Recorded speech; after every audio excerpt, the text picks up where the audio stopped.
What is the creepiest missing person case you know about? The two Dutch girls who got lost in the jungle in Panama. Went for a day hike, didn't turn back, and apparently got lost deep in the forest during the rainy season. Creepiest thing is that their phones were discovered in a backpack downriver, fully intact, along with a camera that had photos. Normal, happy photos of them on the trail taken just an hour before their internal phone records showed they started trying to call 911, or equivalent, for help. And 90 other photos taken in the rainy darkness in the middle of the night, between 1 and 4 am, a week after they disappeared, methodically showing a cliff and some bushes, and some impromptu markers made of what little things they had brought with them. Fragments of their bodies, bones, and a boot with a foot still in it, were found a couple months later, but nobody really knows for sure how they died. Accident on the trail? Fell into the rapids? Murdered and then someone was playing with their phones? Don't know, this story creeped me out big time. The daughter of a friend of my mother went missing a few years ago. While they were looking for her, news crews interviewed a friend of hers from class, who was distraught. During the interview, he said he hoped she could be found, and they informed him that they had just found a piece of her body. At this, he went pale and had to walk away and sit down on the sidewalk. Sometime later, it was discovered that he was the one who did it. Oh, this girl who was working alone got dragged out of gas station, all seen on camera. The footage was so bad they couldn't figure out who it was, so they put out a message in the paper with his coat description. Someone eventually says their janitor always wears that coat. They go to the guy's house and search non-stop over and over again. They find a single burnt tooth in the backyard. It would have been inconclusive, but the girl had gone to a dentist conference and got a just on the market filling that only like 2 people in the world had, so they caught him. The Brandon Lawson case. Around 2 am he was in a field in Texas and called 911. In the call it's hard to hear what he says, but he sounds distressed and panicked. He cuts off, and that was the last he was heard of. His brother said he called him after, but he has yet to be found. It sounds like said he ran into something and mentions he was chased in the woods. Somewhere else someone edited the audio, and it sounds like gunshots in the background of the call. Allegedly at 1:03 you can barely hear a faint, "Help me." The 911 call. Edit, I was informed by some redditors that he had a felony warrant out for his arrest, so he was more scared of whatever he encountered than he was of going to jail, because he specifically requested the cops regardless. My sister. Ending is positive. She went missing during high school. She started hanging with the wrong crowd, got into drugs and just disappeared one day. 2 years went by. Not a word. Then one day, my mom spotted the truck of the guy she was seeing when she went missing. It was parked at a hotel. We have a few police in our family, so they went to check it out. Sure enough it was her with this scummy guy. Guy was wanted, went to jail. Sister went to rehab. She is now a college grad, clean for over 10 to 15 years. Has 2 beautiful kids, and a genuinely great husband. She is a living success story. The Missing Germans. It's a long read, but it's fascinating. Basically some German tourists decided to go on an adventure in Death Valley in a rented minivan, with no real idea how stupid that is. A fellow documents his attempts to find out what happened to them. Disappearance of Susan Powell. This one is heart-wrenching. I was so absorbed in it when it was still going on, but it's been a while since I looked into it. Apparently Susan went missing, and her husband said he took his kids late night camping, leaving in the middle of the night and returning the next day. In the middle of winter. And his wife was gone when he returned. So much points to him murdering her. Her phone and belongings were still at home. Her family didn't hear from her. She had made it clear that if something happened to her, her husband was responsible. He had been abusive and possessive. Oh, and a large wet spot on the carpet with a fan blowing on it when police arrived. Oh, and the kids saying they knew they'd never see their mom again. That she wasn't around when they were awoken in the middle of the night and put into the front seat of the van to go camping. Very, very sad ending, where it came out that the husband's father was involved with child pornography, and the husband never being charged.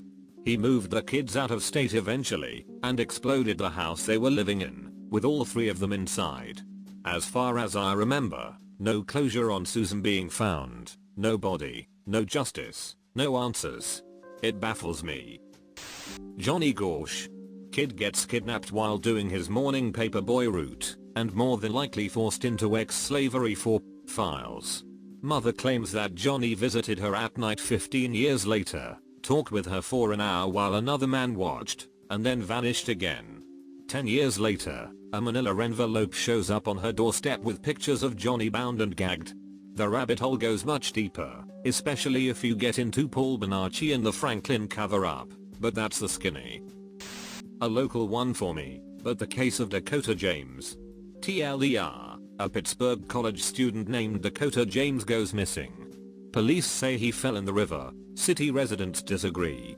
A bunch of guys went missing around that time, and they all had the same gay dating app on their phone. The disappearance of Asher Degree. This case isn't creepy as in Twilight Zone theme plays, but in that she had a good family, she was a good kid, everything should have been fine and without risk, and this girl still vanished. February 14, 2000. Asher Degree is 9 years old. It is not only Valentine's Day, but her parents' wedding anniversary. And Asher is missing. Adults in her life sheltered her. To the fault? There was no computer or internet in the home. No cell phone. Asher's friends were from church or school. No one she interacted with was an unknown. A stranger would have had no access to her. She was either at church with family, school, at a relative's home, or her own home with her parents and brother. I say this to illustrate that even in the early days of chat rooms and messaging, Asher would not have been using these things to meet someone online. Anyone unfamiliar in her life should have been quickly spotted. But what we know is that the night of February 13 to 14th, Asher crept out of bed, dressed, and brought a packed backpack with her as she went into the night. But for what? Asher was afraid of storms and dogs, yet that night was pouring, cold rain, and she was alone with no one to cling to as she usually would when walking past yards with dogs. She was an obedient child who did not break rules. At 2:30 am, her father is awake and checks on his children. They are both in bed, safe. 3:15 am. Drivers on Highway 18 think they see a little girl walking in the rain, over a mile from the Degree home. When one driver circles around to check if the child needs help, the child runs off the road into the woods. If this was Asher, it is the last time she is seen alive. How she managed to walk over a mile in such short time, in driving rain at night all by herself? Or was there a car, waiting for her outside her house? Did she willingly climb in? Was she let out or did she escape? Candy wrappers, markers, and a hair bow are discovered in a shed back in the woods the child ran into. They belonged to Asher. A year later, during construction, her backpack is discovered buried in the ground, wrapped in several plastic bags. There has been no more clues as to what happened to this little girl. A popular theory is, somehow she was lured out. Someone told her maybe it's a surprise party for her parents' anniversary. We know she packed family photos and a change of clothes, one outfit being somewhat dressy. Asher is a good kid who doesn't tell lies. She had to be convinced this was a good secret to keep. One that her parents will be happy she kept, and she won't be scolded for sneaking out and breaking rules. This person would have to know her family, and not stick out as strange when talking to her. But why is she walking along the road? Did she escape this person only to be recaptured?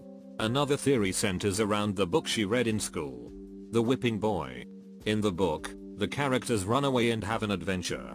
But remember, Asher is scared of the dark, storms, dogs. Why would she have a fun adventure on such a night? Why would she break so many rules along the way? It's out of character for her. This case, it just shouldn't have happened. The facts are simply bizarre, and what we know just doesn't seem to fit. The police ruled out her parents, but could they know more? With no access to internet, who could have manipulated a shy, obedient girl to fight against all her deep fears, and vanish?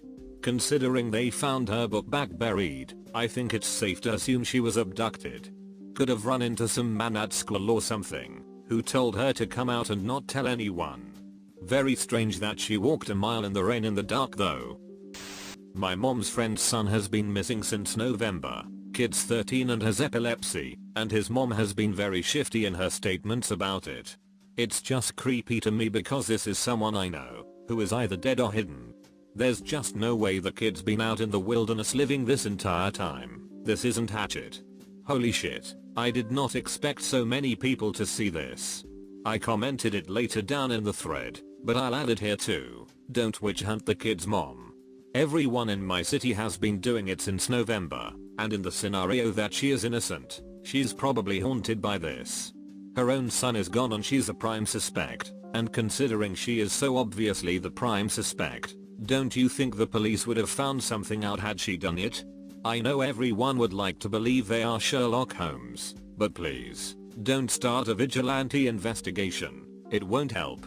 Just put all efforts into finding him, not attacking his mother.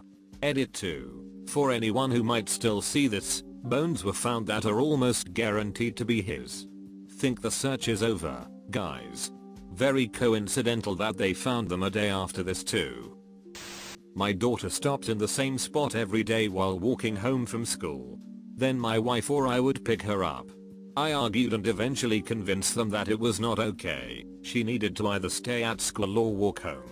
About couple days later, a car was stopped across the street. Two guys, older teenagers, hanging out, doors open listening to music. When my daughter was across the street, one of the guys started sprinting towards her. She ran. Guy stopped chasing after about a block. She told me about this, and I thought it was nothing, just teenagers screwing with a little kid. Then she told me that when the one guy started chasing her, the other guy turned the music up loud, blasting it. That made my blood run cold. It was no longer couple guys screwing around, it was someone who noticed her pattern and had a plan.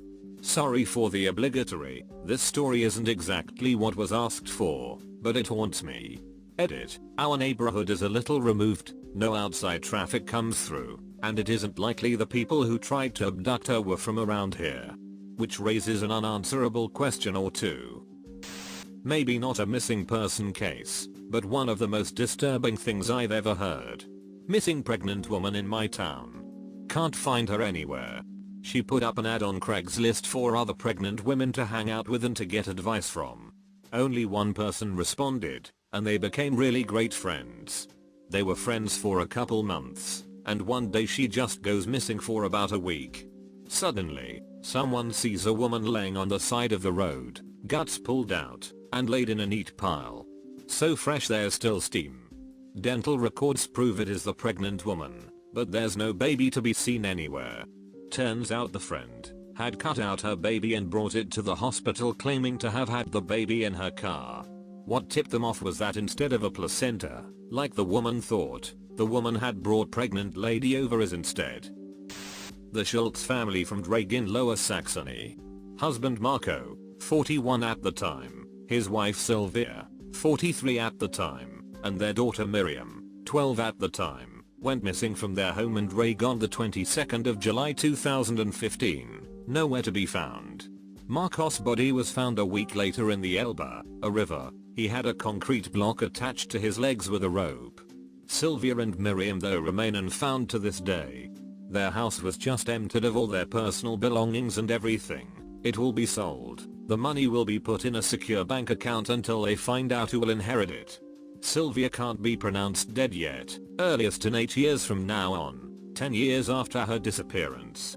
Miriam on the other hand can't be pronounced dead until she is 25, that is the law here in Germany. Many people believe that either the dad killed his wife, daughter, then himself. Others believe mother and daughter are alive. Who knows though, we may never know. What I learned from this thread. 1. Do not go to jungle. 2. Do not hang out in fields at 2 AM. 3. Do not go outside at night. 4. Do not go outside at day. What about baby Azaria Chamberlain whose mother claimed a dingo took her baby while she was camping 32 years ago? The coroner has finally ruled that a dingo did take the baby. Also in Portland, Oregon, little Karen Horman was dropped off at his grade school by his stepmother never to be seen again. Big story in the Portland area, and lots of searches and accusations towards the stepmother, but no charges yet. I have never understood why anyone found it even remotely questionable that an apex predator would take an infant. Of course it did. I mean, do they think predators prey on alfalfa? There's a couple girls that went missing in a town not too far from where I live. The kids were taking a walk across this railroad bridge. They were taking Snapchat videos as they were walking. As they neared the middle of the bridge, they turned and noticed a man following them onto the bridge. They got him on video. You could tell dude had malicious intent. They went missing shortly after they took the video. Sad stuff. They still haven't been found. It's been brought to my attention that their bodies were found shortly after they went missing. Evidently the killer is still on the loose. This was in Delphi, Indiana. Pretty famous, but Henry McCabe. The most bizarre thing about his disappearance is the voicemail that was left, though. It had all sorts of noises where people speculate it could have been the sound of waterboarding or getting tased. His family also apparently misled the police a few times, and his friends, who were last seen with him, made a series of poor decisions which led to the disappearance. It was also odd that the FBI got involved in all this. As I said earlier, the creepiest thing I find is the voicemail of strange sounds that he left that no one can identify. Apparently there were a few recordings of it posted on the internet, yet no one can find the full audio anymore, and only bits and pieces. There's a famous Japanese case where a mother said she's going to meet an old classmate, left the house leaving an 18-month-old baby behind and never came back. What was really creepy about it was when the husband was being interviewed on TV, there was a memo on the wall that said, "Don't believe in anything Yoko says."